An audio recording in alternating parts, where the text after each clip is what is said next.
Djiba, sans discontinuer, on va avec vous sur la question de l'énergie et nous nous posons la question bien simple ce matin, ces zones d'ombre dans la mobilisation du bateau thermique.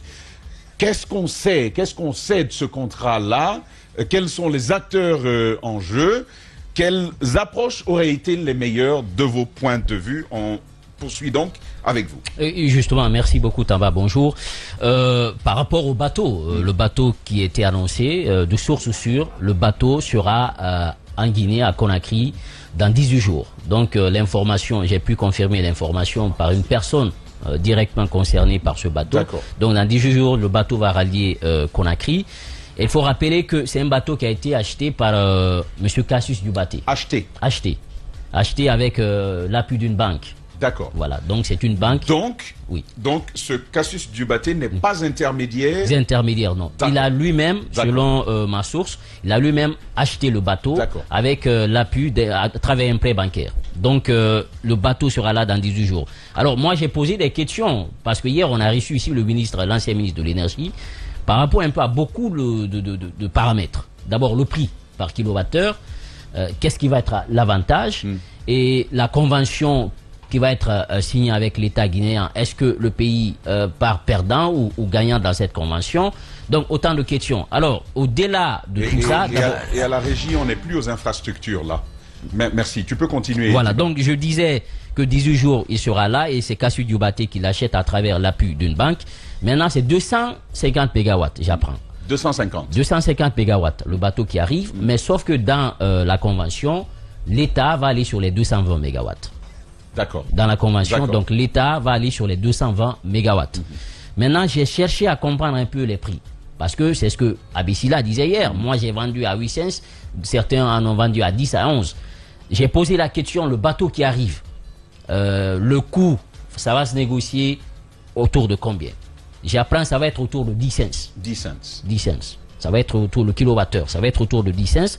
Et là, j'ai un tableau en face de moi des différentes entités publiques et privées qui fournissent le courant AEDG, ici en Guinée.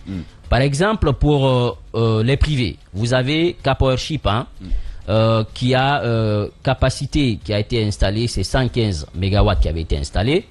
Et capacité, aujourd'hui, il est à 8,80%, c'est HFO. Maintenant, j'ai cherché à savoir le prix. Par cents, lui, c'était autour de 6 cents. 6 cents. Le kilowatt. Le kilowattheure. 6,34 cents. C'est-à-dire, là, on parle de Capowership. Vous avez, par exemple, Kipé, le terminal de Kipé. Là, la capacité qui a été installée au niveau de Kipé, on parle de 52 mégawatts. Là, puisque c'est public, ils n'ont pas mis le prix. En effet. Vous avez, par exemple, toujours Kaloum 1. Kaloum 1. Qui, dont la capacité installée, on est autour de 25 mégawatts. Là aussi, ils n'ont pas mis le prix. Vous avez par exemple GDE, la société qui est privée, monsieur Mori Diané. GDE, j'ai cherché à savoir un peu le prix. GDE, par exemple, capacité installée, c'est 50 mégawatts. Maintenant, le prix, je vois à 28 cents. 28 cents. 28 cents. Vous savez, ça a été un scandale sur Alpha Condé. Pour dire que des cadres guinéens ont pu fixer comme ça un prix à la volée, parce que certains, j'aurais appris que certains tiraient profit de ça. 28 cents. 28 cents, ça est là. On va donner à la régie, ils vont l'afficher. 28 cents. C'est près de 5 fois ceux qui ont donné à 6. À 6. Donc 28 cents, au niveau de GDE, c'est... Voilà. Donc on va aller... Maintenant, on continue. Au niveau de... J'ai envie de savoir, est-ce que c'est une centrale... Djiba, est-ce que tu as pu savoir, est-ce que tu as pu poser la question, est-ce que c'est une centrale qui est exploitée, qui est sous contrat avec l'État à date? À date, là, j'ai pas l'information, j'ai pas cette information. C'est au niveau de GDE. GDE, c'est terminal Conakry, capacité installée 50 mégawatts, diesel. Voilà, donc c'est le prix, c'est 28 cents qui est là, comme les autres. Maintenant, on poursuit. Vous avez par exemple Kaloum 3. Kaloum 3. AIS. Voilà, Kaloum 3, je vois 12 cents. 12 cents. 12 cents, Kaloum 3. Il nous a dit hier combien? Kaloum 3 et Kaloum 3. Tu peux donner à 8. Hier, voilà, il a dit 12 cents, Kaloum 3. 12 cents. Vous avez également Tepawa qui est une entité aussi privée. Tepawa, je vois, c'est écrit ici, voilà, 11 cents. 11 cents. Donc, ce sont les dates qui varient de 2020, 2021, 2016, 2015, 2016 et 2020. Donc, 2020, si vous prenez par exemple Kaloum 3, là, nous sommes à la date de, je crois, c'est autour de 2020. 2020, c'est-à-dire avant l'arrivée de M. Abessila. Donc ça veut dire avant son arrivée, c'est EDG qui gérait. Mais donc à l'époque, le prix c'était 12 cents. Abessila a été mais sauf que l'information que j'ai reçue ce matin, ce n'est pas autour de 8, c'est au-delà de 8. C'est au-delà de 8 cents. Il arrive, vous savez ce qu'il fait? Vous avez parce que son contrat dit, si tu permets, ce qui se passe, c'est que il arrive alors que son entreprise était sous contrat avec l'État, un contrat en souffrance, parce qu'il n'y a pas, eu de paiement. Il arrive, ce qu'il fait. D'abord, il se fait payer en tant que ministre de l'énergie. Il se fait payer, il évacue ça d'abord. Tu fais quoi? Et puis il poursuit. C'était vraiment ce ministre homme d'affaires, quoi, de bout en bout. Et ça va être arrêté à cause du prix.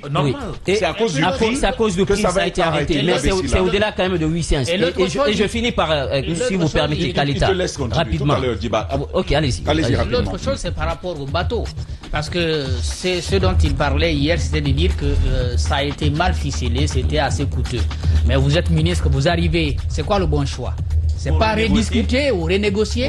Maintenant, le départ du bateau a été perçu comme une démarche délibérément opérée pour lui permettre, lui, de rester dans le marché. On crée le besoin pour le combler derrière. Non, Djiba, dans les chiffres de Djiba, reviens s'il te plaît sur le bateau. Vous allez être choqué. Le bateau... Reviens s'il te plaît, relis. Vous allez voir que c'est 2 fois moins cher. Vas-y. Voilà, donc vous avez par exemple, voilà, GDE, ça j'avais donné. Non, avant GDE, qui a commencé par ça. Caporship, vous avez 6,34. 34 cents. Ils ont fait croire aux Guinéens que c'était le plus cher. Ça c'était en 2020. En 2020 déjà, voilà, mais c'était le moins. Justement, mais sauf que l'autre paramètre qu'il faut souligner, c'est que par exemple ici à la tannerie, la convention c'est 5 ans. Donc à chaque fois qu'il faut renouveler, on augmente le prix. Donc de 2020 à nos jours, le prix a augmenté. Maintenant sur par exemple Kalita et Swapiti, vous savez, Garafiri, c'est public. C'est 100% l'État guinéen. Maintenant, vous avez CW Kalita. Vous avez CW Kalita, on parle de 10 cents. 10,87 cents. Bon, ça c'est 11. Voilà, ça c'est 11.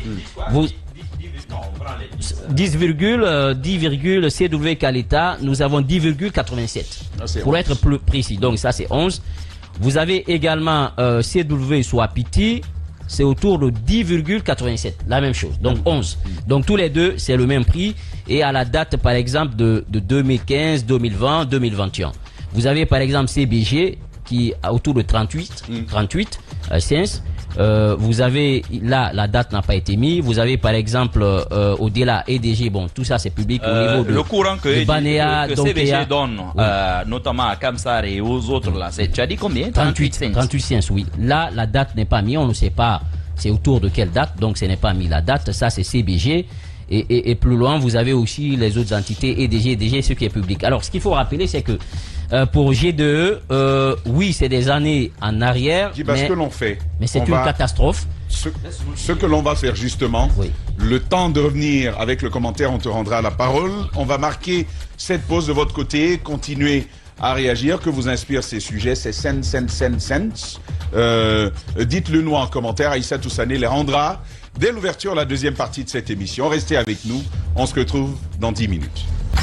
Et voilà, nous sommes donc de retour avec ce sujet que nous évoquions dès le départ sur la question des zones d'ombre à lever justement sur la mobilisation du bateau thermique.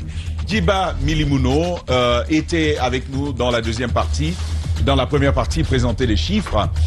Et donc, à présent, toujours avec vous, Djiba, on va enchaîner et terminer de cette présentation que vous faisiez, vous nous présentiez des chiffres et vous étiez à la fin lorsque nous partions à la pause. Voilà, tout à fait, parce que vous avez des entités publiques et privées.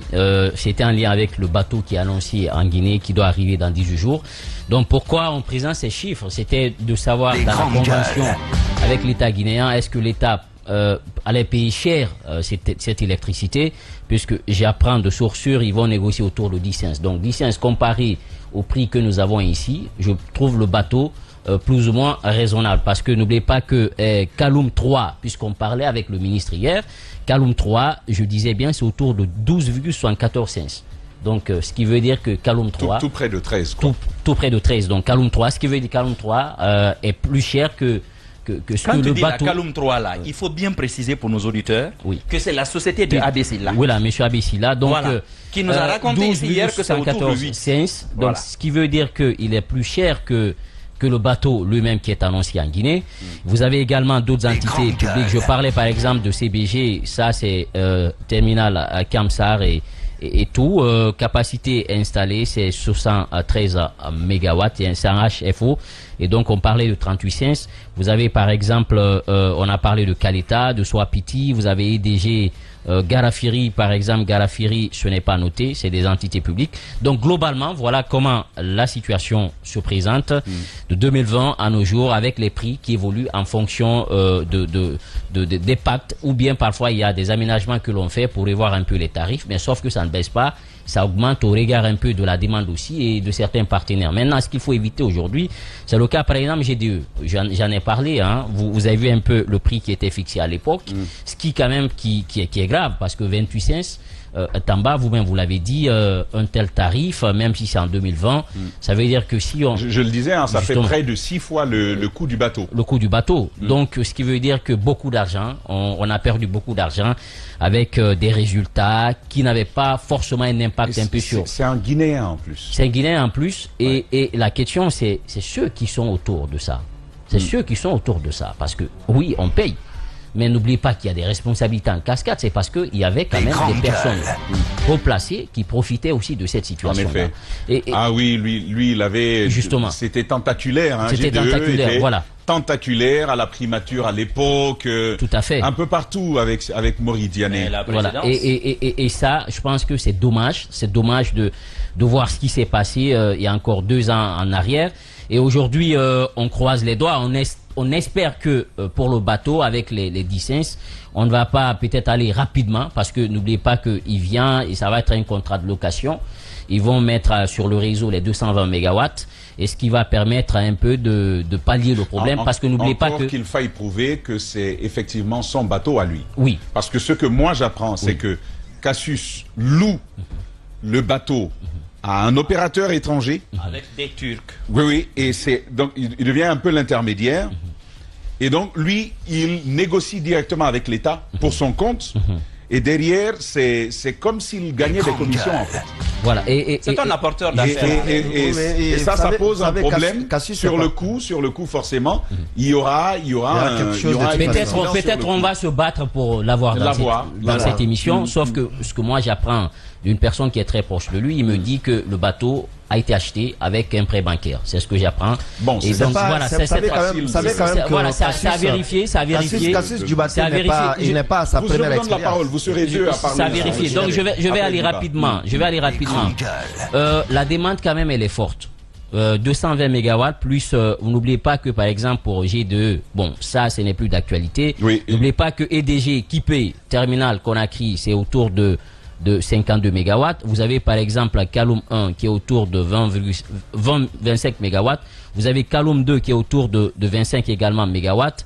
Donc vous avez par exemple Kapowership qui est autour de 115 mégawatts, sans oublier Tepawa qui est autour de 52 mégawatts. Alors on fait une combinaison, on prend le bateau qui arrive, les puissances installées. Voilà. N'oubliez pas maintenant que les puissances qui sont aujourd'hui mises en service, c'est que c'est en deçà de ça à cause de beaucoup de facteurs. Maintenant, ce qu'il faut dire, c'est que la demande elle est forte. Le bateau certes il va venir, mais on aura encore besoin de capacité pour répondre à la demande des citoyens, sachant que les heures de pointe, c'est ce qui fait que souvent on a des problèmes de délestage, parce que lorsque les gens se branchent à partir de 19h jusqu'à 22h du matin, le réseau prend une pression et ça a des répercussions un peu sur le process. Maintenant, moi je pense que aujourd'hui ce qui est en train de se passer, même si on a les 220 mégawatts, il faut que l'État continue à réfléchir sur le structurel. Parce que ça, c'est une gestion on essaie de pallier un problème. C'est une mesure palliative. Mais il faut que déjà, on pose le débat pour se dire, attention, oui, nous avons besoin des énergies renouvelables, mais le thermique, par exemple, en Guinée, ici à Conakry, c'est 20% du réseau. Les 80%, c'est les barrages hydroélectriques. Vous avez Garafiri, vous avez Soapiti, vous avez Kaleta. Donc 20%, c'est peu. Et nous avons des barrages qui sont saisonniers. Pour essayer d'avoir une gestion plus efficiente et aussi anticiper de telles crises, je pense qu'aujourd'hui, il faut aussi investir dans le thermique, même si c'est salissant, même si c'est cher. Il faut aller vers ça et dans l'avenir prioriser les énergies renouvelables. Nous avons aujourd'hui beaucoup de soleil.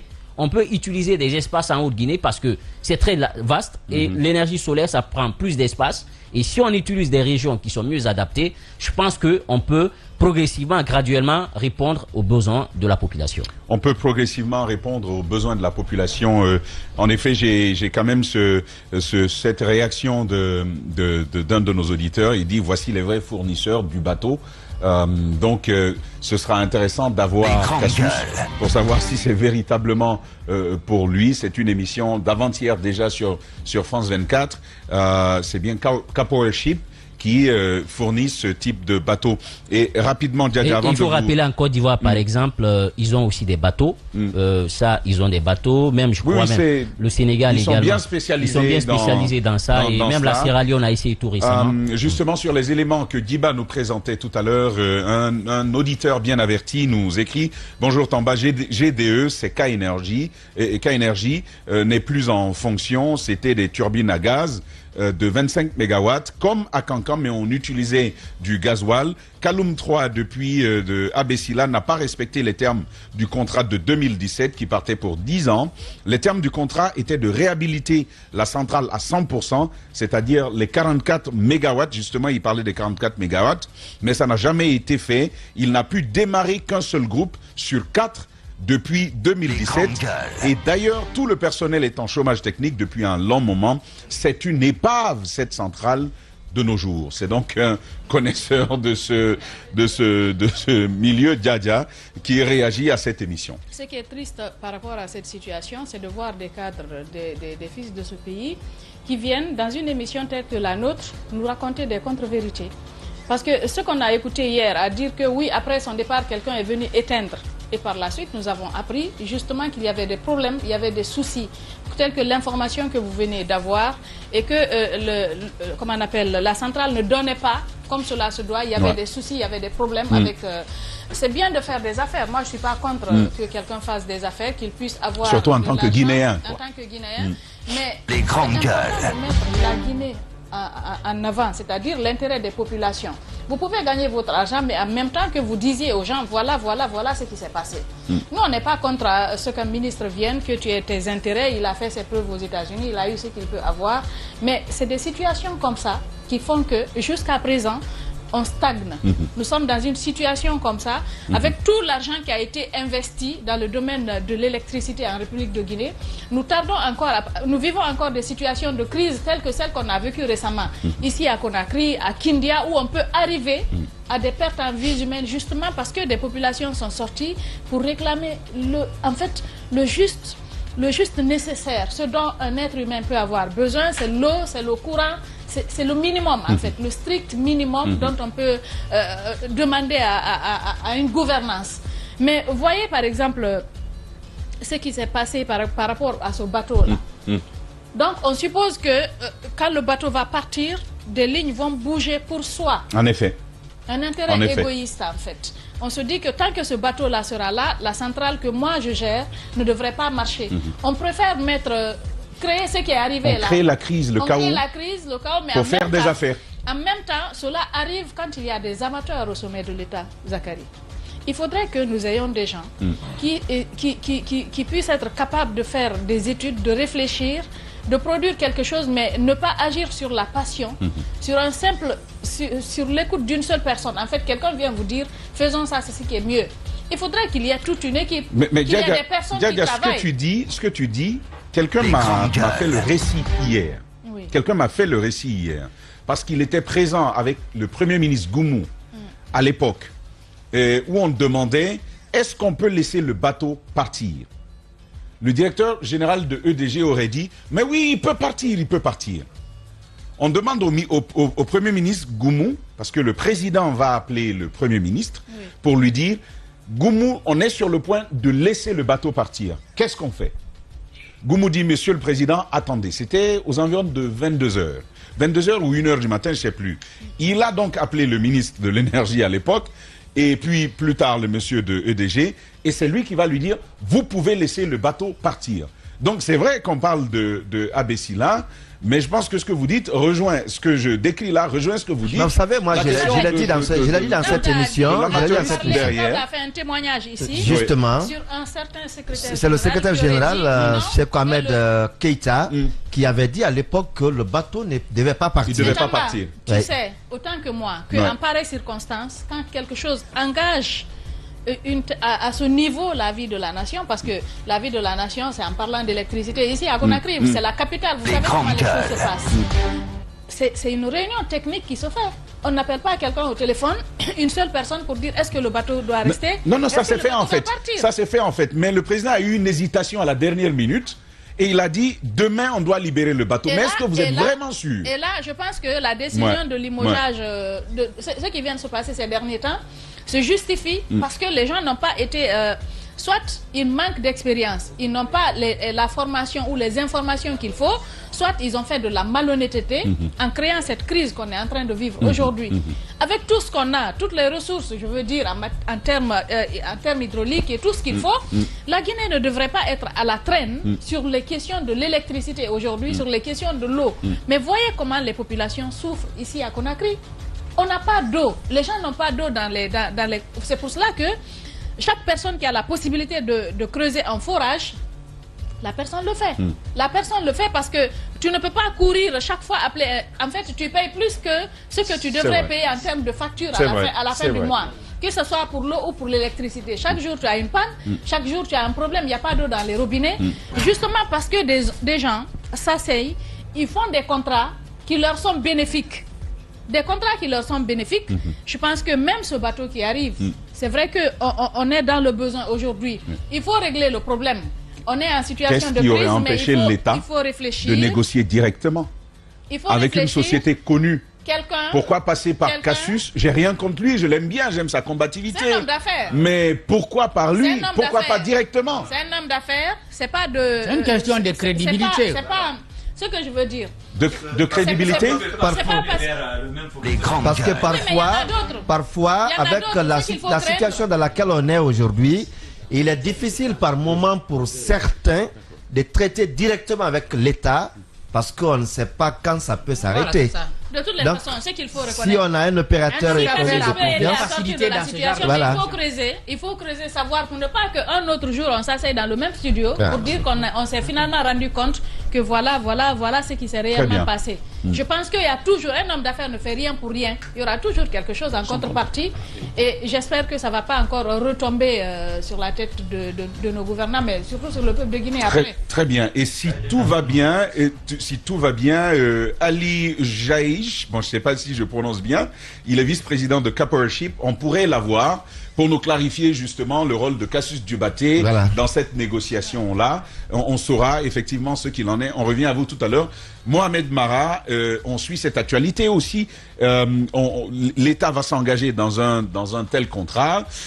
Malheureusement, comme d'habitude, il n'y a pas de grande communication autour. On ne nous dit pas sous quel régime est-ce qu'on accède à cette collaboration-là. Et c'est des questions que nous soulevons ce matin. Les hydrocarbures et l'énergie, il ne faut pas l'oublier, c'est un monde de Marlboro, c'est un monde de cow-boy. Vous commencez à comprendre, parce que l'année dernière, tu me disais, mais pourquoi tu es acharné sur le vieux? Je dis non, il ne nous dit pas la vérité. Beaucoup ont pensé que j'avais une dent pourrie contre lui, ça n'a rien à voir. Déjà, le simple fait, pour moi l'année dernière, que l'une de ses priorités a été de rémunérer son entreprise. Au moment où il a pris fonction, pendant qu'il y avait tout un tas de problèmes qui assaillaient le secteur, je n'ai pas trouvé cela très honnête. Dans un pays sérieux, je pense que le monsieur Abessila pourrait faire l'objet, peut-être pas de poursuite, mais au moins d'enquête pour au minimum un délit. C'est la prise illégale d'intérêt. Il faut vérifier, est-ce qu'il a utilisé sa position pour soit impulser ou accélérer ce propre dossier. Il faut le vérifier. Et derrière, quelle est l'intention en renvoyant ce bateau? Parce qu'on se rend compte que si c'est le rapport qualité-prix et tout, ce bateau était moins cher que sa centrale. Et mieux disant. Et le bateau, c'était quand même 115 oui, c'est pourquoi je parle mieux disant. Maintenant, là, on va nous envoyer un bateau de 250 MW, alors que Caleta ne nous fournit pas 250. Je crois que Caleta, c'est 240. 240. Ça, c'est si tout est... Voilà, mais ils sont même en deçà. C'est-à-dire que le bateau qui arrive est plus que le barrage de Caleta. Il ne faut pas oublier en termes de comparaison. C'est là où il aurait fallu faire 5 ans pour construire le barrage. Le bateau, lui, il arrive en 3 semaines environ. C'est en fait ça la différence et c'est notable. Maintenant, les intermédiaires, vous savez, les hommes d'affaires profitent de quoi? De besoins. Les hommes les plus riches du monde sont ceux-là qui ont su aller sur les besoins qui n'avaient pas de réponse. C'est comme ça. Parfois, parfois même ils en créent. Non, parfois même ils en créent. Oui. Il faut le faire. Non mais attends, tous les gars là, Apple, Microsoft, tout ce qui était gratuit chez eux avant, aujourd'hui on les paye. Même Office, simple Office là, Word, Excel, PowerPoint, tu payes maintenant si tu veux continuer. Parce qu'ils vont te dire non, on fait des mises à jour. Alors qu'avant tout ça était dans le pack. Et les mises à jour étaient gratuites. Maintenant on te fait payer, on crée le besoin. Et on te fait payer. C'est comme ça là le monde fonctionne. Il y a un besoin. Lui s'est levé parce que l'État, cette histoire de crédibilité est vraiment un gros problème. Il s'est levé, il allait faire l'intermédiaire pour trouver des solutions. Ça aurait été lui ou un autre. Il y a toujours des intermédiaires qui amènent les investisseurs. C'est comme ça. Il y a toujours un intermédiaire. Maintenant, quelle est sa marge? C'est peut-être là qu'il faudra voir dans le cadre de comment on appelle ça, de la passation de cette convention-là, de la signature de cette convention. Moi, je suis sidéré. Moi, je suis choqué. Je ne vais pas vous mentir. Dans ce pays, je vous ai dit à un moment donné, quand le CNRD partait pour ce que j'appelle le jeunisme, j'ai dit le jeunisme n'est pas un projet. Parce que, pour moi, les jeunes sont plus rapaces avec l'argent public que même avec les vieux. Mais dans ce pays, finalement, on va se tourner vers qui? On a essayé les vieux. On les a vus. Là, on a dit, bon, les jeunes, on les a vus en moins de 2 ans, ce qu'ils ont fait. Surtout au cours de l'année 2023. Mais on revient là voir la gestion d'un vieux. C'est grâce à eux que j'ai compris c'était quoi la valeur du billard. Mais bien sûr, du billard. C'est grâce à eux. Tu ne savais pas. Ouais. Non, on ne savait pas. Mais celui qui était là hier a failli être président de la République dans ce pays. Il a été candidat au présidentiel dans ce pays. Il prend un poste et Dieu seul sait. C'est pour cela que j'ai dit qu'il faut des enquêtes de moralité. Il ne faut pas que les chefs d'État en Guinée continuent avec l'habitude de nommer des gens sur simple recommandation. C'est vrai, il y a du lobbying partout, mais il faut voir la tête des lobbyistes. Les lobbyistes guinéens sont trop sales. Parce qu'on ne recommande que des gars qui viennent simplement pour prendre leur part. Les gens sont nommés, mais tu as l'impression qu'ils viennent avec des stylos qui sont en réalité des fourchettes et des couteaux. Chacun vient, chacun coupe ce qu'il peut couper. Quelqu'un arrive, il vous vend l'énergie plus chère. Alpha a compris. Rappelle-toi de mon article dans le journal de comment il s'appelle, de Lamine Monument, électricité, ce qu'on ne vous avait pas dit, qui avait fait toller à l'époque. Demande à Monument toutes les pressions qu'il a subies à cause de cet article-là. Mais c'est en comparant les prix justement de ces fournisseurs, GDE, K-Énergie, Tepawa, ainsi de suite, mais vous tombez de nu. Vous vous demandez d'ailleurs pourquoi c'est si cher pour certains. On vous dit qu'il y a un fournisseur quand même qui fait payer à l'État 28 cents. 28 cents au kilowattheure, 28 cents. C'est-à-dire combien de fois? 4 fois ou 5 fois peut-être. Mais je te dis 6 fois. D'autres donnent. 6 fois. Le bateau qu'ils ont renvoyé. Il n'y a que 2 cents de différence pour faire les 6 fois. Le bateau qu'on a renvoyé. Le bateau qu'on a renvoyé. Qui a commencé avec, comment on appelle ça, 6 cents au départ. 6 cents et poussière au départ. Vous êtes venus, vous trouvez que là où ils sont maintenant, les années passant, c'est devenu un peu cher. Qu'est-ce que vous faites? Vous vous engagez dans une dynamique de renégociation de contrat. Vous ne les faites pas partir. Maintenant, ils sont partis. Dieu seul sait s'ils avaient déjà touché les 10 cents. Maintenant, ils reviennent à 10 cents. Et le nouveau contrat, sûrement les 10 cents, ça va être le départ. Ça sera à combien dans 2 ou 3 ans? La vérité est là. On a besoin d'eux. Mais on dit au président, on dit aux militaires, parce qu'eux ne maîtrisent pas, Les civils, on dit, ouais, les gens viennent, ouais, j'ai 3 PhD par-ci, par-là, j'ai géré telle autre société au monde, j'ai fourni l'électricité à la Maison Blanche et à l'Élysée. Les gens nous viennent avec des titres ronflants. On sait que... Regardez le passage de Mamadou Fanta à EDJ. Vous avez vu comment les mêmes nébuleuses ont tout fait pour faire sauter un tel monsieur. Je vous donne des exemples. On ne dit pas de recyclage, mais allez au moins fouiller, comment on appelle ça, ce que les gens ont fait. Je vais vous donner un exemple, peut-être que vous n'allez pas trouver parfait. Paul Moussa Diawara, je vous donne cet exemple-là. Quand Paul a pris l'OGP, c'était 2 milliards, le meilleur chiffre d'affaires de l'OGP, c'était 2 milliards en une année. C'était le meilleur chiffre d'affaires de l'OGP en une année de son histoire. Le monsieur arrive, la première année, il avait fait combien? Si tu te souviens. Ben, j'en sais pas. 25 milliards de chiffre d'affaires, il a déposé. Vous vous souvenez de tout ce que ça a amené?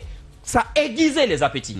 La primature, le secrétaire général du gouvernement à l'époque est entré dans la danse avec Kapi qui était à Novotel. Tout le monde. Il y a un nom que j'attends. Continue. Oui, mais tu parles de Kiridi, qui était le grand de Kapi. Sanoussi Bantamasso. Sanoussi Bantamasso et tout. Vous vous souvenez de cette histoire-là? Et il lui a promis de lui faire mordre la poussière. De lui faire mordre la poussière. 25 milliards, imaginez de 2 milliards à 25 milliards, on a vu au moins une chose, qui avait une capacité quand même managériale. Mais en Guinée, qu'est-ce qu'on fait? On dit, on va t'éliminer avec ça. Il n'est pas question que ça continue. On a vu comment ça s'est passé. Si vous vous rappelez, comment Kassori avait annoncé à l'époque les choses. Il n'a pas été prudent non plus. Il n'a pas été prudent. Non, c'est pas faux du tout. Je trouve que Paul n'a pas été prudent. Mais ça prouve au moins une chose, qu'il y a des capacités managériales. Il y a des boîtes comme ça. Aujourd'hui, l'OGP est logé où? Ce que j'ai dit ici, je veux que l'IGE aille vérifier l'immeuble où est logé actuellement l'OGP. Ça appartient à qui? Ça appartient à qui? Chaque fois qu'il y a des projets de créance, on va voir la maman. À qui ça appartient? Non, chaque fois qu'il y a des projets de créance, on va voir la maman du président ou ses sœurs. Et on arrête tout ça. Là, c'est un ministre qui n'a même pas eu... À sa place, je me serais tu. Tu viens dans une émission de talk show, suivi du pays, et hier, toi, tu ne me comprenais pas, hier, au moment où j'essaie de faire de forcing, je vous ai dit, mais attendez, demandez-lui d'abord, K3, c'est qui? Non, mais... K3, c'est qui? J'ai insisté, j'ai posé la question. K3 et K3, il dit 44. C'est même elle qui a posé la question. J'ai posé la question jusqu'à ce qu'ils disent qu'ils reconnaissent et K3, il ne nous dit pas que les 44 mégas, parce qu'il dit, on peut commencer avec 20 combien, et d'ici 6 mois, on peut aller à 44. D'ici 6 mois, alors qu'il sait pertinemment que dans sa convention, il devait aller à 44 pendant des années et ne l'a pas fait. Et c'est bon de vérifier qu'est-ce qui s'est passé autour de ces groupes de Asterbras. Parce qu'à l'origine, c'est les groupes de l'État. Tout ça fait mal. C'est-à-dire que c'est l'État, sous Alpha Condé, qui est allé acheter ces groupes-là au Brésil, qui nous les a amenés. On a trouvé que ce n'était pas adapté à notre système. On a fait venir des étrangers pour réadapter les groupes, pour fournir l'énergie. C'est-à-dire que le groupe lui-même qui fournit l'énergie nous appartient. On fait venir des étrangers. Au lieu de réparer le groupe et d'en faire un groupe de l'État, on dit à des étrangers de venir faire quoi? De venir faire la gestion de quelque chose qui ne les appartient pas. C'est-à-dire que le groupe lui-même nous appartient. On vous fait venir et vous nous revendez l'énergie avec nos propres groupes. C'est en Guinée, vous pouvez voir des choses comme ça. Pourquoi? Parce que dans le secteur, vous avez des gens, moi je me demande, le président a des conseillers en énergie, qui connaissent tout ce système-là. Comment ça se fait qu'on ne l'ait pas alerté? Ils étaient déjà là avant, non? Abdoulaye Keita était là-bas, on sait bien. Abdoulaye Keita, on connaît bien cette de tous ces contrats-là. Voilà, on est donc en plein dans la mare à l'énergie. Justement. La mare à l'énergie en Guinée. Vous savez, je me sens électrocuté. Les gars, permettez-moi, s'il vous plaît. Non, mais je me sens électrocuté. Je pense que c'est assez clairement exprimé. Le vice-président de Capowership que nous essayons d'avoir justement, mais ça ne marche toujours pas. Pourquoi pas, on va voir avant la fin de l'émission, on pourrait l'avoir. Mohamed Ali, on poursuit ce débat avec vous. Finalement, c'est un vrai poto-poto. Vous savez, on dit cette affaire. On dit souvent qu'il n'est pas interdit de parler dans son sommeil. Ce qui est inacceptable, c'est de parler dans le sommeil des autres. Le secteur de l'énergie, c'est du business. En fait, j'ai l'impression qu'avec la crise, on pousse le gouvernement à ne pas aller sur du structurel. On fait tout pour nous maintenir sur du conjoncturel. Et dans le conjoncturel, il y a deux groupes. Il y a ceux qui ont un intérêt avec le bateau, qui font tout pour que le bateau reste là, parce que faut remarquer Tamba. Même celui qui vient souffler au président bon, président, avec la crise là, je pense qu'il faut ramener le bateau. Il est coopté. Dans l'essence qu'on compte là, il a pour lui dedans dans l'allocation du bateau. À plus forte raison, c'est lui qui démarche. C'est la démarche. Encore moins, c'est lui qui facilite les... Tout le monde a pour lui dedans. Donc quand le bateau arrive, c'est une catégorie d'affairman qui gagne dedans, de businessman, de cette crise-là qui gagne. C'est malheureux. Quand le bateau n'est pas là, il y a une autre catégorie qui doit gagner. On s'en prend. Je ne pense pas que Abbé Sylla soit le principal problème. On s'en prend. Lui, c'est pas le bon bout pour moi. Abbé Sylla, il était homme d'affaires avant de venir en Guinée. Son contrat a démarré en 2017. En 2017, il y avait des fournisseurs d'électricité qui se trouvaient là. Sa nomination même était un mauvais casting. Quand Abbé Sylla, il est arrivé. En 2021, il est devenu ministre. Avant, il avait un contrat avec l'État que personne n'a dénoncé. Ça fonctionnait. Quand il est devenu ministre, comment il est devenu ministre? Il a eu un décret. Comment il a eu un décret? Il a été recommandé. Comment il a été recommandé et par qui? Est-ce que ce sont les Américains qui ont imposé au président de nommer Abbé Sylla parce qu'il est américain? Il y avait tout dedans. Non, on savait que c'est un businessman qui avait un contrat avec l'État. On ne lui a pas demandé de résilier son contrat avec l'État avant de prendre la tête du ministère qui signe les contrats au nom de l'État avec sa propre un contrat société. Déjà bloqué sous Alpha. Bloqué. Justement, bloqué. Non, bloqué déjà à cause des coûts. Alors comment est-ce qu'il a réussi, lui, à se faire nommer? Et s'il a été nommé, à qui la faute? Le lobbying. C'est pas... Mais justement, alors c'est en ce lobbying. Vous voyez, c'est une guerre d'intérêt. Abbé n'a rien, pour moi, il n'a rien à voir dans tout ça. Le vrai problème, c'est... Non, c'est pas... Il y a bien... Il y a bien... En matière de concussion ou de corruption, voilà, il y a bien... Ou de prise illégale d'intérêt. On va sur la prise illégale d'intérêt. Au-delà de tout, au-delà de tout, Mohamed Ali, au-delà de tout, quand on a un mandat de l'État pour servir la population, c'est l'autre qui disait il faut une dose de moraline, il faut un peu de cela. Ça, c'est une obligation à avoir. Mais quand on les lave de tout soupçon parce qu'il a été coopté, parce qu'il a été appuyé, ça s'applique à qui? Finalement, il n'y a plus de coupables. Dose de moralité, donc, il n'y a plus de coupables. Dose de moralité, à tout le monde. À tout le monde. Très bien. Alors, dès que vous avez une part de responsabilité, il faut se l'imposer. Mais qui vous a donné la part de responsabilité? Pourquoi vous laissez la source au tambar? C'est ça ma question. Parce qu'on savait, moi, j'aurais compris que Abbé Sylla, il devient ministre. Il crée sa société, et puis il crée sa société, puis il signe des contrats au nom de l'État. Celui qui insulte n'est pas moins coupable que celui qui lui demande d'insulter. Non, c'est ce que je dis. Il faut pas part de responsabilité. Sauf que il a prêté serment. Tu le sais. Avant de prêter serment, on a demandé quoi au ministre? Non, attends. Tu l'as mis là-bas, il a insulté. Oui, mais attends. Mais ils sont tous responsables. Mais tu ne peux pas laver Abbé Sylla. Il a des responsabilités. Personne ne demande à laver Abbé Sylla. Les gens ont prêté serment. Laisse-moi juste. Et avant de prêter serment, les gens se sont engagés à renoncer à quoi? À leur, comment on appelle ça, à leur part dans les sociétés, dans les secteurs régulés. Eux tous. Le serment. Eux tous. Non. Mais il y a au moins trois choses qui n'arrêtent pas un homme. Le pouvoir, l'argent et la femme. Le serment n'arrête pas un homme. Oui, mais c'est un délit. Oui, mais c'est un délit. Ce que je suis en train de te dire, c'est qu'on a beau prêter serment, il faudrait appliquer la loi sur les ailes. Le fait d'avoir un contrat avec l'État, je suis d'accord avec ça. S'il n'avait pas résilié, ça pouvait l'empêcher d'être ministre. Oui. On a fait de lui ministre alors qu'il a un contrat en souffrance. Et c'est pas lui qui a signé le contrat. Non, il pouvait se retirer. Non, mais c'est ça qui se fait. Si lui, il ne se retire pas, la loi devrait l'empêcher. Mais je suis d'accord avec toi. Il a profité d'un système qui est pourri. Et ce système-là, justement, il faut dénoncer dans son entièreté. Allez voir dans le secteur des télécoms aujourd'hui. Ça, c'est pire. Ministre, ancien ministre, Alpha Condé est arrivé avec une grosse volonté. ARPT, c'est tout. On va le laisser comme ça. Alpha Condé est arrivé avec une grosse volonté de résoudre le problème. Dans une première partie, il a investi des milliards.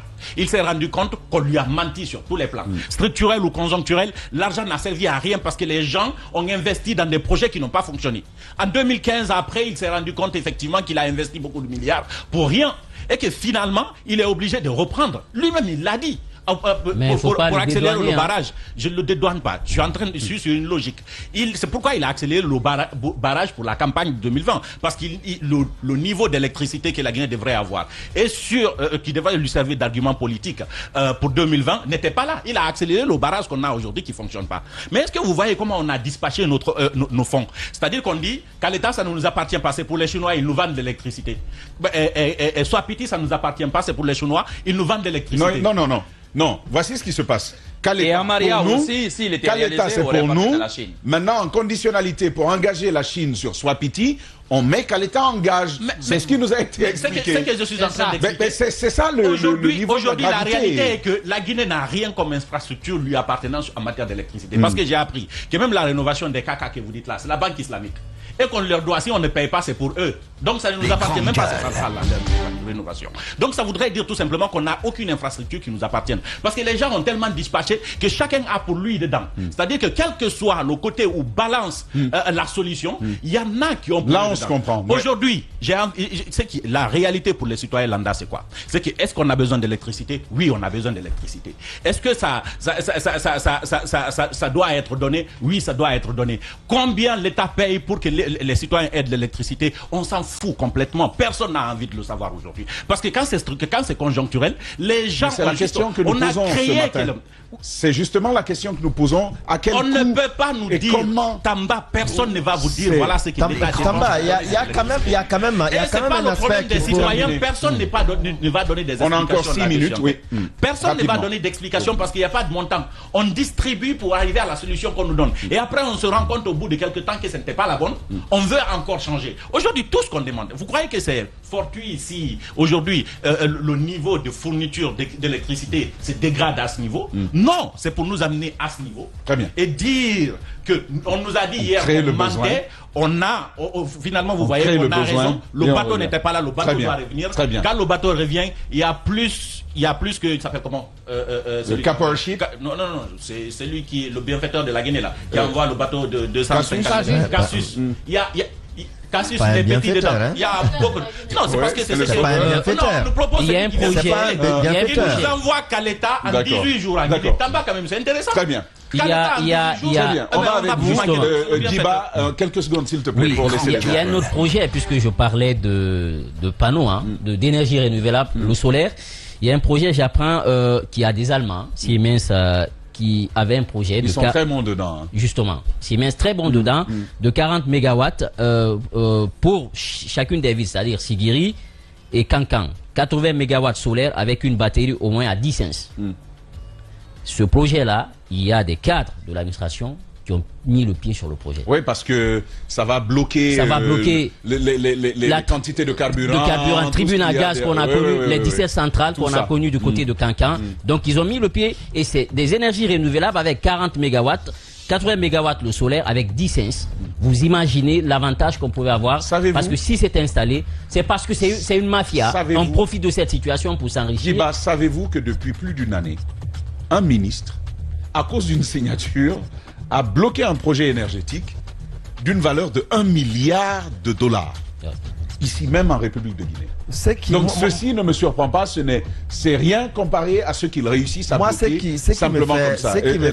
Ce qui me fait mal, et très mal d'ailleurs, c'est bien qu'un opérateur économique, un homme d'affaires fasse son business, c'est très bien parce qu'il a opté pour cela. Mais j'ai été aussi sidéré, c'est quand je me suis retrouvé la nuit, j'ai revu les images des GG hier, de l'interview avec M. Abessila. J'ai eu encore plus mal. Quand un Léonais, un Indien, un Américain qui vient dire en Guinée, moi je suis un homme d'affaires, c'est les affaires qui m'intéressent, je ne le blâme pas. Je le comprends bien, il a quitté son pays pour venir. Mais quand un Guinéen qui spécule sur la vie des Guinéens et qui est fier de dire que moi je suis un homme d'affaires, ce ne sont que les affaires qui m'intéressent, alors que par moment vous avez prêté serment pour dire que vous servez la nation.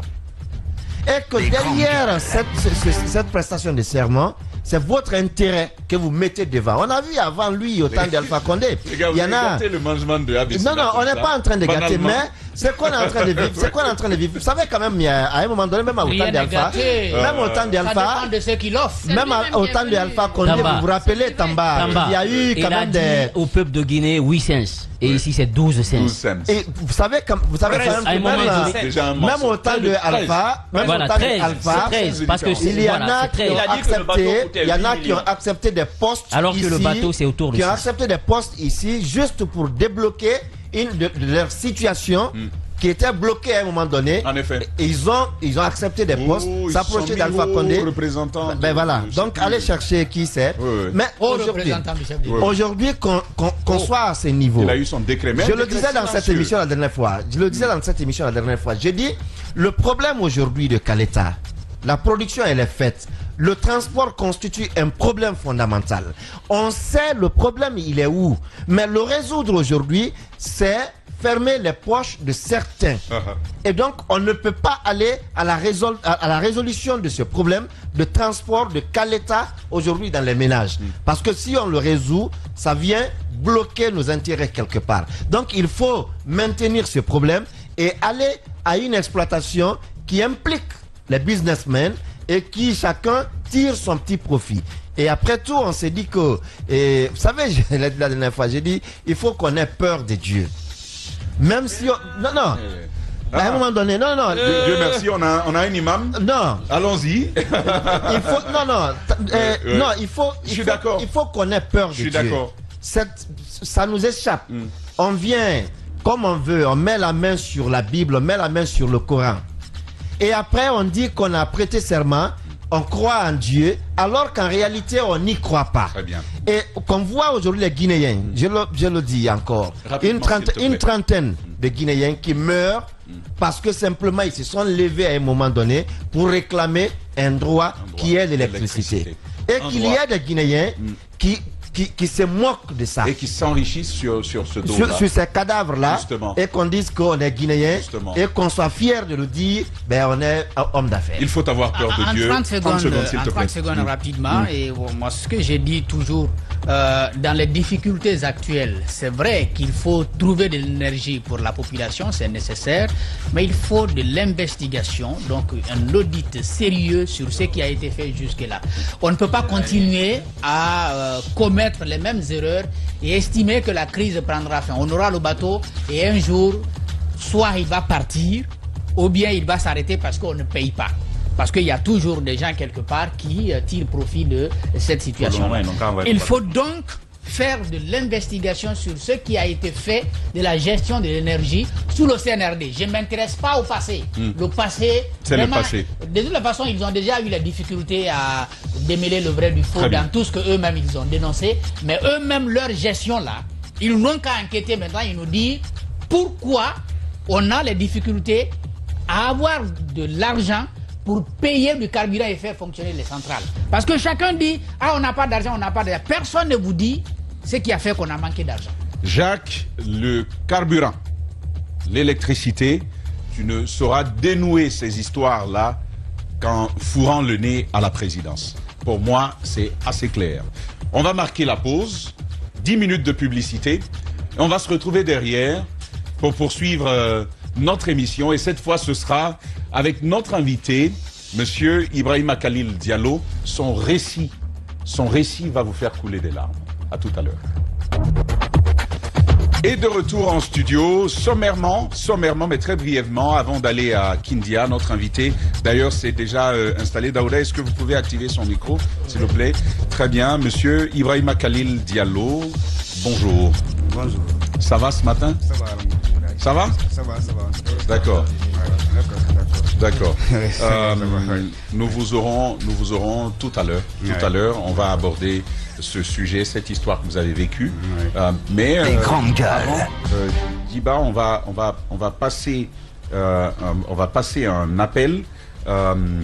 Justement, ce que Mohamed Mara a dit concernant Abessila est l'histoire vraie. Ce type est un plaisantin. Enfin, c'est un propos que je rends. Il n'a fait et n'a pas rempli son contrat. Un auditeur a confirmé dans les messages lus ce que j'ai dit hier. C'est triste. C'est donc un message anonyme ce matin. Et pour boucler le sujet sur l'électricité, Diba, nous allons avoir le vice-président de Caporship, justement. C'est bien Monsieur Ali Jaesh. Je ne sais pas si je prononce bien, mais c'est comme ça que c'est écrit. On va l'avoir tout à l'heure sur les tenants, les pendants, les aboutissants de ce contrat. Oui, tout à fait. Allez-y. Voilà, donc il est activé, oui, sur les tenants et les aboutissants de ce contrat, puisqu'on est revenu un peu sur certains chiffres au niveau du kilowattheure, la vente d'électricité à l'État guinéen. Donc il souhaite aussi intervenir dans cette émission-là. Je pense, est-ce qu'il est là avec nous? Je crois qu'il est là. Très bien. Monsieur Ali, bonjour. Ah, et nous l'avons perdu. Nous l'avons perdu, voilà. Donc on parlait de... Ah, monsieur Ali, bonjour. Oui, bonjour. Voilà, merci de vous prêter à nos questions. C'est un sujet qui intéresse le peuple de Guinée. On a envie de comprendre ce qui se joue autour de ce bateau thermique. Djiba Milimuno va vous poser la première question. Oui, justement, vous voulez réagir un peu au cas, d'abord, K-Powership. Dites-nous, aujourd'hui, c'est quoi votre position et votre part de vérité par rapport à cette situation?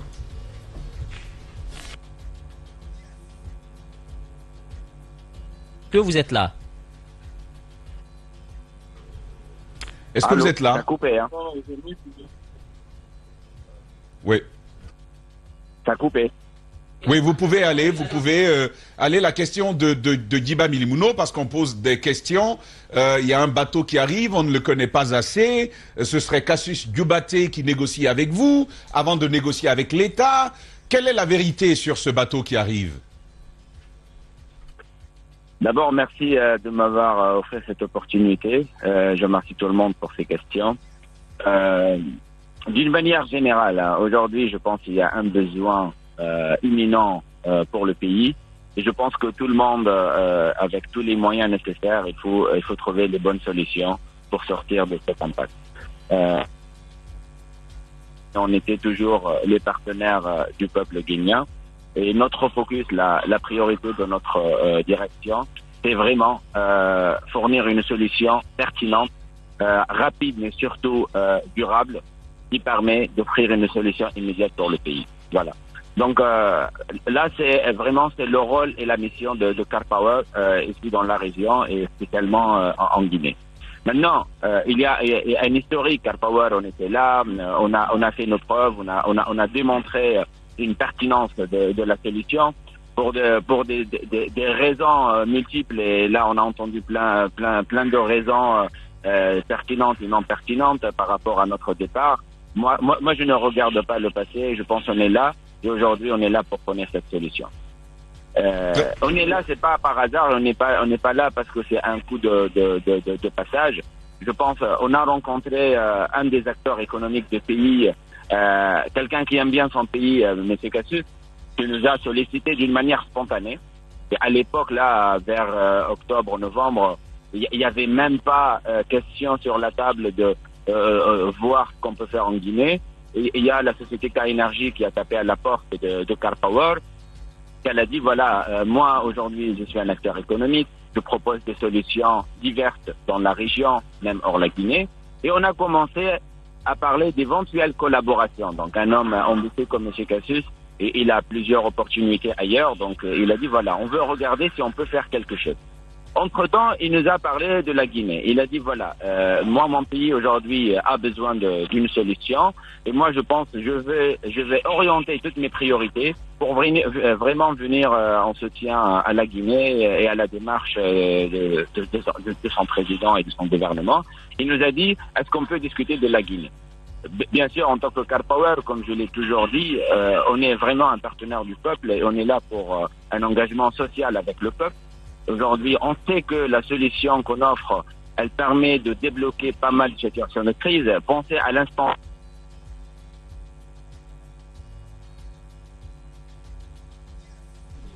Est-ce que vous êtes là?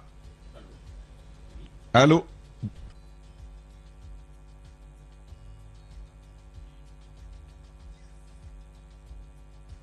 Vous m'entendez? Bon, nous, ben non.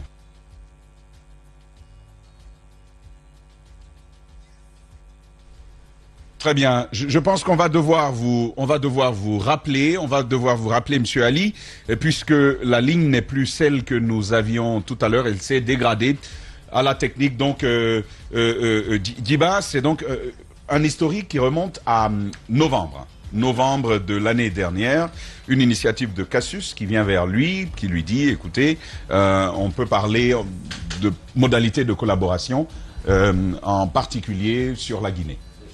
Tout à fait. Ça veut dire qu'on revient encore à la case de départ, puisque Cap-Powership était là déjà il y a encore quelques années. Il a dit je ne vais pas revenir sur le passé, il faut aller vers l'avenir.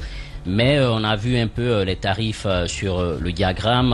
À l'époque, c'était 6 cents, ce qui veut dire qu'ils vendaient moins cher par rapport à certains, ce qui nous amène quand même dans une certaine incompréhension pour savoir pourquoi on a mis assez de pression pour occasionner le départ du bateau. Alors, il est là. Alors, Monsieur Ali, est-ce que vous êtes avec nous? Oui, je suis avec vous. Voilà, donc la question, deux questions. La première, c'est vrai que ce bateau, il est annoncé dans 18 jours, il va rallier Conakry. Dites-nous à combien, parce qu'il se sûr que ça va être autour de 10 cents la vente au kilowattheure. Est-ce que vous le confirmiez? Et l'autre question, vous étiez en Guinée il y a encore quelques années. Vous êtes parti. Est-ce que vous pouvez me dire ce matin, puisque j'ai vu c'était autour de 6 cents à l'époque en 2020, qu'est-ce qui avait justifié ce départ? Est-ce que c'est parce que tout simplement des gens voulaient que vous quittiez le pays parce qu'ils voulaient traiter d'autres affaires? Qu'est-ce qui justifie concrètement votre départ à l'époque? Mais l'équivoque à lever, Djiba, avant qu'il nous réponde à ces deux questions que tu viens de poser, c'est quoi le type de partenariat entre vous et M. Kassis Djoubaté? Va-t-il acheter le bateau ou bien vous travaillez avec lui en partenariat? C'est vous qui apportez le bateau? Comment ça se passe concrètement? Ok. Je peux répondre? Oui, allez-y. Oui, allez-y. Donc, en fait, il y a plusieurs questions à la fois. Je pense, je ne vais pas m'attarder sur la question de notre départ. Il y avait des décisions, nous on respecte. Donc, l'État guinéen, c'est un État souverain. Il a le droit de prendre les décisions. Nous, on est un partenaire économique. On doit juste respecter. Donc, quand on nous a demandé de partir, on est parti. Quand l'État nous a demandé de revenir, on est là pour vraiment fournir la solution qu'il faut. Aujourd'hui, la Guinée, elle a vraiment besoin d'une solution. Et aujourd'hui, même les études qui étaient faites à l'époque démontrant la nécessité qu'il faut garder le bateau et qu'il faut vraiment consolider l'option du Powership. Malheureusement, donc, ça n'a pas eu d'écho à l'époque. Mieux vaut tard que jamais. Aujourd'hui, je pense on est là.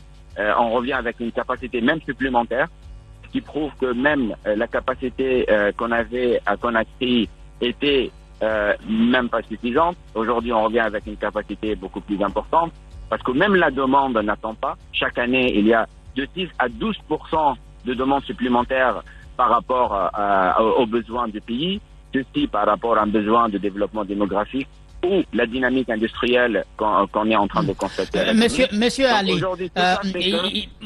les questions posées par Madame tout à l'heure et puis Djiba, on a besoin de précisions autour de ça. C'est pour l'opinion. Est-ce que Monsieur Kassis Djoubaté, il est le propriétaire du bateau qui arrive, ou alors le bateau vous appartient et lui il n'est que démarcheur? Est-ce que vous pouvez nous répondre clairement là-dessus? La question, elle est claire. Hein. Monsieur Kassis, c'est un acteur économique pertinent à la Guinée.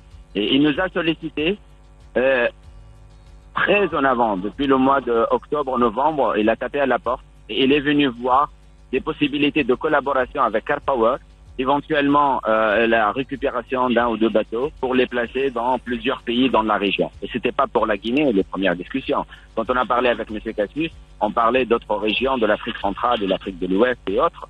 Donc aujourd'hui, M. Kassis, c'est la société K-Énergie, c'est un acteur économique dans le secteur de l'énergie et il est très pertinent de collaborer ou de travailler avec nous. Vous vendrez le courant à K-Énergie ou à l'État directement? Pardon? Vous vendrez le courant à l'État directement ou alors à K-Énergie? Aujourd'hui, c'est un schéma de partenariat entre K-Énergie et Car Power pour fournir une solution d'électricité à l'État. Donc aujourd'hui, le schéma de partenariat, c'est un schéma défini entre K-Énergie et Car Power pour pouvoir fournir une solution compétitive, mais surtout durable pour la Guinée. D'accord. Il faut rappeler que... Oui. En 2020, c'était autour de 6,34 cents, ce qui veut dire autour de 6 cents. Et j'apprends que pour cette fois-ci, ça va être autour de 10. Est-ce que vous le confirmez? Aujourd'hui, moi, j'ai pas le droit, par rapport au contrat de confidentialité que j'ai, à parler des chiffres. Moi, ce que je peux dire aujourd'hui, De 2020 à aujourd'hui, on a toujours fourni la solution la plus compétitive. Et je pense que vos collègues, ce matin que j'ai suivi l'émission à la radio, ils ont rappelé la compétitivité de la solution. On n'est pas le mieux disant, on est le moins disant. Aujourd'hui, la solution CarPower, c'est le coût le plus compétitif des centrales thermiques en Guinée. Par le fait qu'on a une technologie qui est compétitive, mais aussi on a une solution économique. Parce qu'aujourd'hui, le kilowattheure, c'est pas que le prix du bateau. Il y a le prix du bateau, mais il y a le coût de consommation de combustible. Et le point fort de CarPower, qu'il ramène une centrale flottante, avoir une solution à cycle combiné. Il n'y a aucune centrale cycle combiné en Guinée aujourd'hui. Il n'y a aucune centrale qui a la récupération thermique des gaz d'échappement pour faire de l'électricité supplémentaire. Donc la solution CarPower aujourd'hui, c'est une solution d'efficacité énergétique. Et l'économie ne se fait pas que sur le coût du CAPEX ou le coût du Powership. L'économie importante se fait sur le coût de carburant. Depuis la guerre en Russie, le prix du carburant il a été multiplié par 3. Donc aujourd'hui, moi, si j'arrive à économiser 10% sur le fuel, ça me permet d'économiser presque 30% de prix de kilowattheure. Donc aujourd'hui, malheureusement, la comparaison se fait que sur la centrale CarPower et une centrale équivalente. Et même sur ça, on est moins cher. Et là, votre collègue l'a rappelé ce matin. Monsieur Ali, une dernière question peut-être. Le bateau sera en Guinée quand et opérationnel à partir de quand? Mettre à la disposition de l'État guinéen combien de mégawatts? Parce que j'apprends c'est 250, mais dans la convention, ça va tourner autour de 220.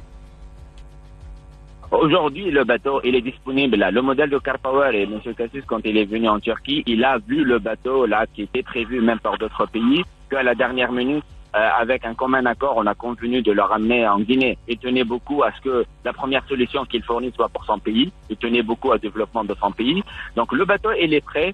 Les démarches sont en cours. Le bateau, dès qu'on a le feu vert du gouvernement guinéen, le bateau, il sera en Guinée.